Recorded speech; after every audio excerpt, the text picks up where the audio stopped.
So you're using your Dyson V11 and the suction starts to go and you get a message up on the screen saying that you need to clean the filter. In today's video, I'm going to show you how to clean the filter, but I'm also going to show you how to clean the rest of your vacuum. To remove the filter, you just need to twist it to the left and pull it out. And just see how disgusting this filter is. So that's probably why it was getting the message that I had to clean the filter and why the suction was down. I'm just going to wash this out. And, you can get both the top part with the pleated part wet, and you can get this bomb fabric filler wet too. Just going to leave this to dry for around 24 hours. To remove the dustbin from the vacuum, just push out the dust collector like you would if you're going to empty it, and then down at the bottom here, just press this little red button here in, and the dust collection bin will pop off. For this next part, a shop vac is not necessary. You can get away with a soft bristle brush, just cleaning off this filter here and just cleaning off the rest of the dustbin.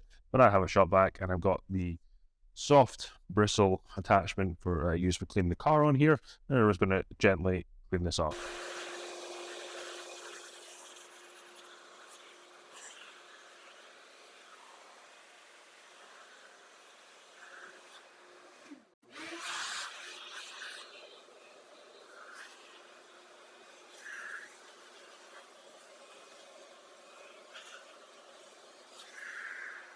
On the bottom here, there is this little clip here, so you just need to make sure that you line that up with the clip on the bottom of here, and they should slide together.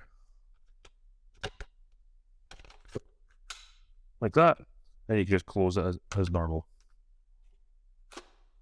Now what's left to do is wait for the filter to dry. It will take about 24 hours. Just make sure it is dry before attaching it back to your vacuum, or you will potentially cause your vacuum problems. You can also use a hairdryer to speed that process up if you really want to. If you did like this video, be sure to check out some of my other content over here. With that all being said, thank you very much for watching. If you want to see more DIY content around the home, make sure you like and subscribe.